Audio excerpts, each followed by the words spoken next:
for the hottest news out of the obstacle racing scene? Want to stay up to date on the freshest info, the latest podiums, and hear interviews with the who's who in OCR? Well, you've come to the wrong place.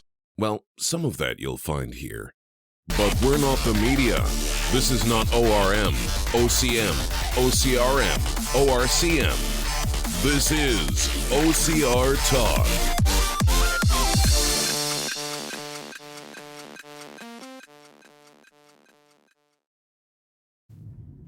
Good morning, this is Jason Dupree with OCR Talk. I just got done with a workout and just wanted to talk a little bit about cell coverage and cell providers, even more so. You know, obviously, the way that we are going about doing the live coverage is as cheap as possible while still, maintaining some level of quality.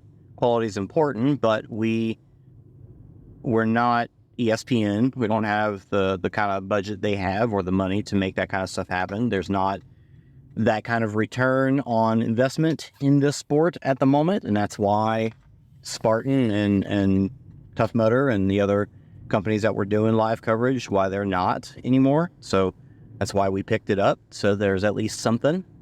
And one of the things that we're running into is we're using cell signal. So every time we do a live race, all the phones, and even we have some static cameras. The static camera that you see, the ones that are just sitting on an obstacle or something, they are using cell coverage from a mobile hotspot. And the things that we always are dealing with is when we go to this venue, is the cell signal going to be good? Because a lot of times it's not. A lot of these venues are out on a ski mountain, or some of the ski mountains have better coverage than some of the other places. A lot of times it's out at a farm or something like that. So you just never know. And this past Spartan, the very first opening race of the 3K series this year in Palm Beach, was a perfect example of how you just never know what you're going to get, because we thought Palm Beach, it's at a community park. Leading up to it, you're riding through a bunch of nice neighborhoods. You've got 5G, and then we get to where the park is, and man, the signal just dropped off. So usually what I'm doing is, if I haven't gotten cell signal beforehand or a speed test, I'll be running speed tests while I am driving up there and just checking as much as I can. And so that happened to me there. So it's like a second I got into the park. The speed tests were reading under 2 megabytes a second. And before that, in the neighborhoods, we're getting easily, 20, 30 megabytes a second upload and download. Upload being the most important one, but when beforehand, leading up to the event, I'm probably pestering the people that are putting on the event to ask for, hey, is anybody on site yet? Can we get a speed test run from on the course? Do you have somebody that works at the venue that you have a contact with that I can talk to? Any way for me to find out what are we going to be dealing with when we get there. And one of the wild things is, depending on who runs the speed test, their speeds may be drastically different than what you get on your own phone based off of what your cell carrier is. So typically people have AT&T, T-Mobile, or Verizon. And from my experience, if AT&T is good, then T-Mobile is good, or vice versa. But Verizon can be completely different. So I think at Palm Beach, both were bad. Like, neither one were great. So we were lucky to get the shots that we even got. But at Big Bear, AT&T and T-Mobile were terrible. Like, I don't even think we would have gotten anything out of that using phones with them. So we only use phones with Verizon. Thankfully, that's what I have, and we had a couple of rabbits that had that as well. So we were able to use, gets great, not even just like kind of good. Like that was probably the best cell speeds we've gotten at any venue so far. They had a dead spot over by the rope climb, which is kind of funny because it was so good everywhere else, but it would always drop out. And that in itself is a tough balance too, because if you're getting good speeds, you want to put out the clearest picture you can, so you take advantage of that and you bump up the quality for the speeds you're getting. But if you do get a spot where it drops out, then you're taking a bigger hit. Now, there are, in the apps and programs that we use, there are settings that allow for fluctuation in the cell speeds. And so it does adapts to the signal that it's got, but it still takes time for it to register. Oh, this, the speeds aren't coming through, so the quality is going to change, and so you still get that moment of just the signal going out. But like even at Savage this past weekend, they sent us tests from on course for T-Mobile, and speeds were fantastic. And then that morning, the two rabbits, all three of our rabbits actually had Verizon. And thankfully, the speeds were still pretty good. They were not nearly as good as they were with T-Mobile, but they were still pretty good. And we had a decent show. And it still had a lot of dropouts, and I'm not, and that's where it gets real weird, because it's like I'm trying to figure out, okay, these are the cell speeds we're getting, so we're using this, much quality, and the bit rate is what we're working with.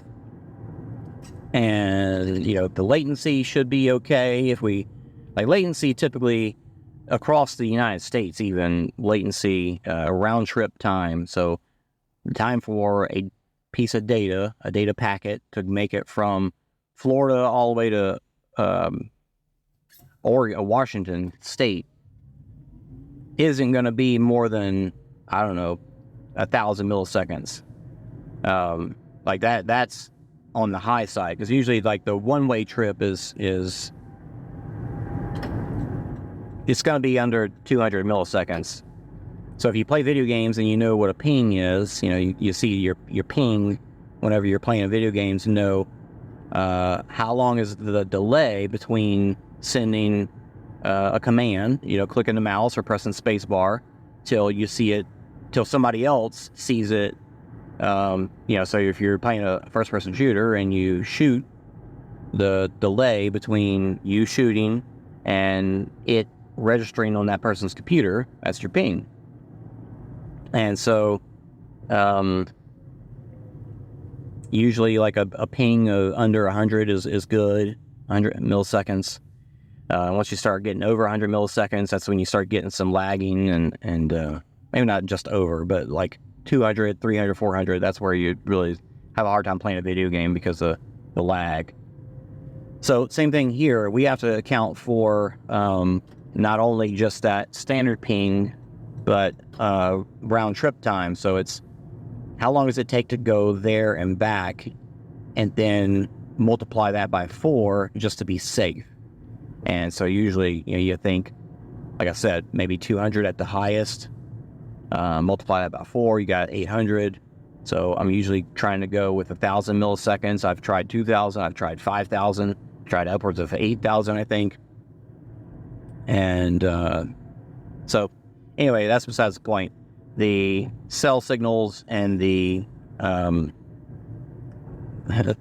carriers is the toughest, trickiest, one of the trickiest parts about it, because you can get people that test out and they've got one carrier, and then you go and get there and you've got a different carrier, or you've got a rabbit team full of different carriers. So you've got 2 people on Verizon, one on AT&T, one on T-Mobile, and yeah, it's tricky. And all of our equipment is all running off of Verizon. So all the static cameras I have, like those are reliant on Verizon. So just wanted to share what we're experiencing. And even so, like at Savage this past weekend, we had 3 cameras on Verizon, and 2 of them were pretty steady. And then the second one, or the third one, Rachel Hunt's camera, it kept getting pixelated more than the other 2. And I was just like, did I change the setting right, or was there something I missed? Or, it's always hard to tell exactly what it is, especially when you're in the middle of the race and you got to focus on changing the cameras and doing the graphics and all that kind of stuff instead of troubleshooting. So we still do try to troubleshoot some, but there's a lot going on there. That's all. So I just wanted to share that. We've got coming up Spartan Poconos this weekend, and I have yet to hear what cell speeds are like up there. I still, anybody, if you do happen to hear this, if you've been there in the past, I think I have heard people say that cell signal is decent from their past experience, because Spartan's been there for years now, Palmerton. So hopefully that's what we got. So we want to put on a good show and be looking out for that on Friday night. The show starts at 3:45 p.m. on Friday night, Eastern time. So that's 12:45 in the afternoon for those in the Pacific time, which is pretty wild. So if you're wrapping up your lunch break, you can start watching the show. All right, that's going to be it for me today. I will definitely record after Spartan Poconos, because I'll have some good time riding to the airport and back. And I'll talk to you then. Thanks for listening.